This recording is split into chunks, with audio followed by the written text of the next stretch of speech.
It all started with a moment so shocking it silenced the entire courtroom.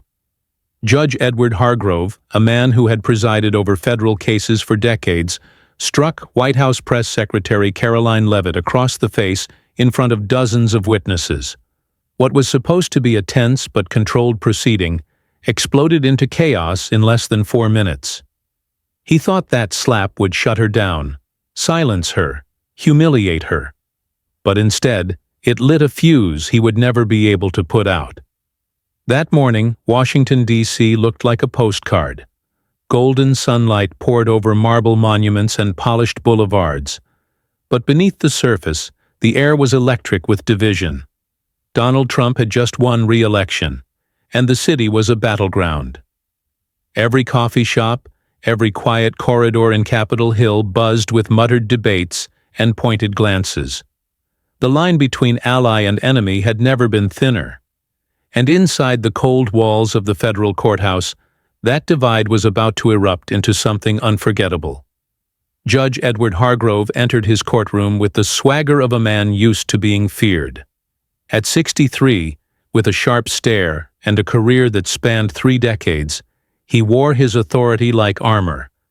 His robe still rested on the chair behind him as he leaped through documents, unmoved by the growing chatter in the room. He didn't need to robe up to feel powerful. This was his arena, and he knew it. But today, something was different. Today, the system he clung to so tightly would begin to crack. The case was already controversial. A pro-Trump media outlet stood accused of spreading deliberate misinformation during the election cycle, allegedly working hand-in-hand with insiders to sway public opinion. The courtroom filled quickly. Reporters, lawyers, government observers. They all knew this wasn't just a trial. It was a battle for control of the narrative itself. The media buzzed like a hive, all eyes waiting for the arrival of a key witness. That witness was Caroline Levit. At just 27, Caroline was already a political firebrand, the youngest press secretary in White House history. She carried herself with poise that made her both magnetic and intimidating. With her platinum blonde hair tied back tight, tailored navy suit sharp as a knife, and piercing gaze, she looked like she belonged in a war room, not a witness stand. But that was the point. Levit wasn't here just to testify. She was here to challenge a system that had long operated without question. As she walked through the metal detectors, security guards gave polite nods. Some smiled nervously. She returned their gestures with the smallest of acknowledgments, her mind already racing. Today wasn't just about answering questions. It was about standing her ground in a courtroom that she suspected was stacked against her. And the moment she stepped inside, she knew she was right. Something was off. She could feel it in her bones. Hargrove looked up from his stack of paperwork just as Levit entered. His eyes narrowed, and a flicker of annoyance crossed his face. He recognized her instantly. "Trump's girl," he muttered under his breath, his voice dripping with disdain. To him, she was more than a witness. She was the walking, talking representation of everything he detested about the administration. He sat back, his gaze fixed on her, the hostility radiating off him like heat. Caroline took her seat near the front, adjusting her posture like someone preparing for a fight. She scanned the room, noting every camera in the corners and every reporter in the back row. Her instincts were screaming. This wasn't going to be a normal hearing. And she was right. The trial began with a dry recounting of legal procedures and testimony, but it quickly turned when the defense lawyer raised the issue of media bias. The moment the words left his mouth, Hargrove slammed his gavel down with a fury that made the room jump. "Order! I won't tolerate nonsense in this courtroom," he barked, his voice cutting through the air like a blade. Caroline tilted her head just slightly, a small but defiant gesture. She didn't have to say a word. Everyone saw it. That one look was enough to challenge the judge's authority, and he didn't miss it. His gaze locked on her. "You're Levit," he said loudly, his voice heavy with accusation. "Trump's press secretary." Caroline stood slowly from her seat, calm but firm. "Yes, Your Honor, I'm here to provide facts. But may I ask, can this court ensure fairness in a case that's so politically charged?" It was like she dropped a lit match in a room full of gasoline. Journalists' pens scribbled frantically. Soft murmurs swept the room. Hargrove clenched his jaw, rage building behind his cold eyes. He'd been challenged before, but never like this.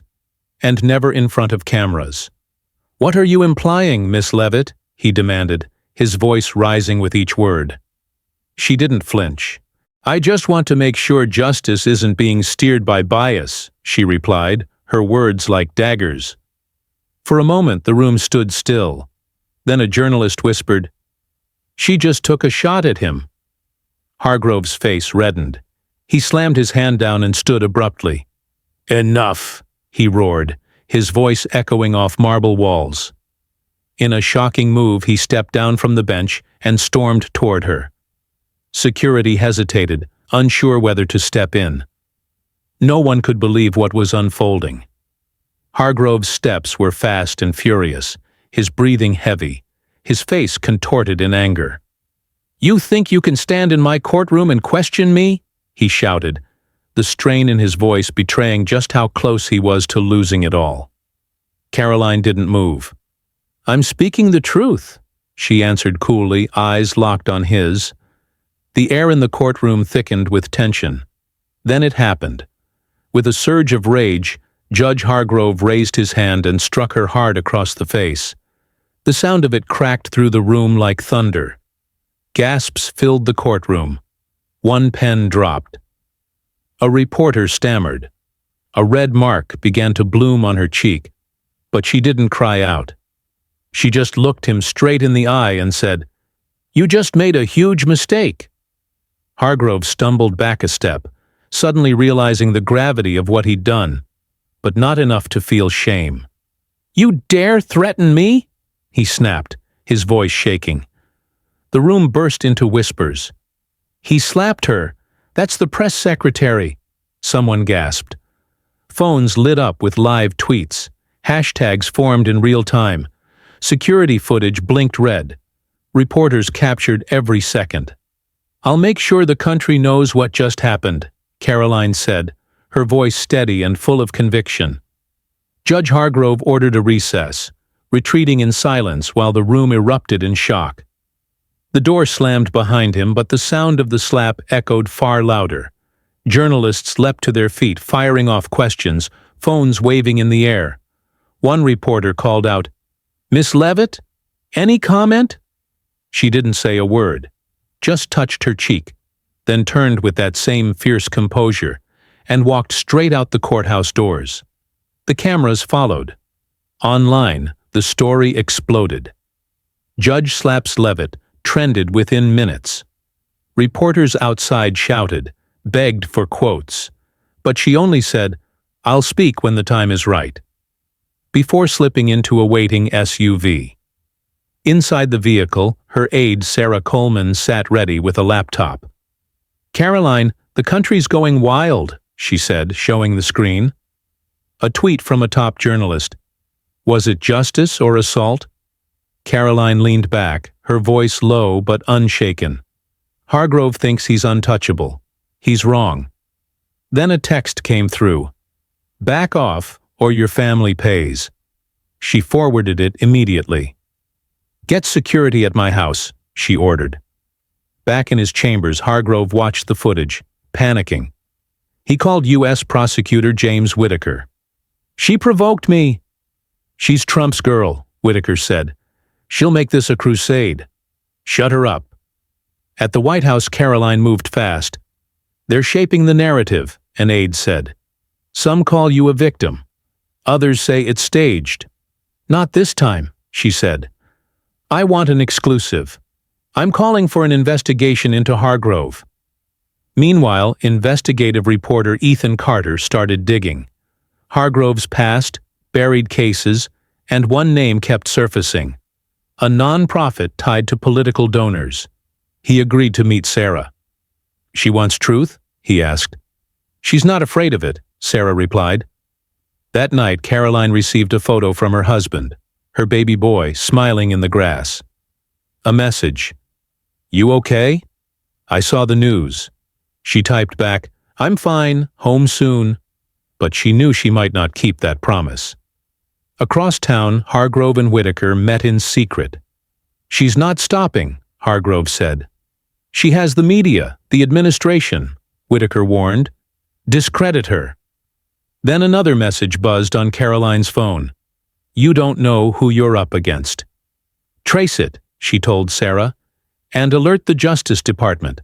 I want a formal investigation." Ethan uncovered more. Hargrove had dismissed 7 cases linked to anti-Trump groups. A court clerk claimed he made her shred files. Caroline was ready to hear it all. Then came another threat. "Stop now, or your husband won't come home tonight."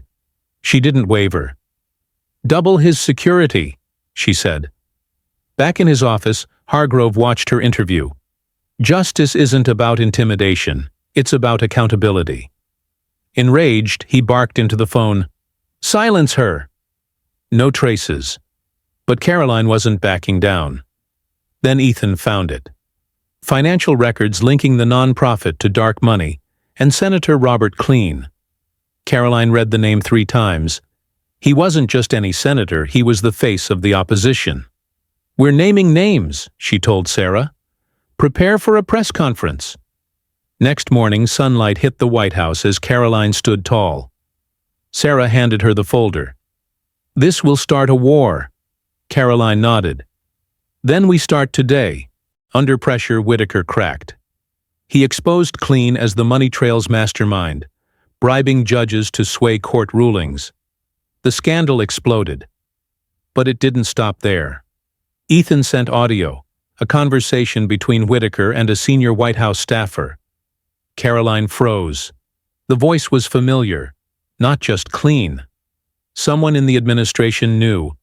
They'd used her, let it unfold because it served their plan. She had been their weapon. The press hailed her a hero. Social media called her a crusader. But behind closed doors, some were quietly celebrating. She'd taken down a judge and a senator, but she'd also opened the door for new power players. And they were already moving in. That night, in her living room, her husband held her.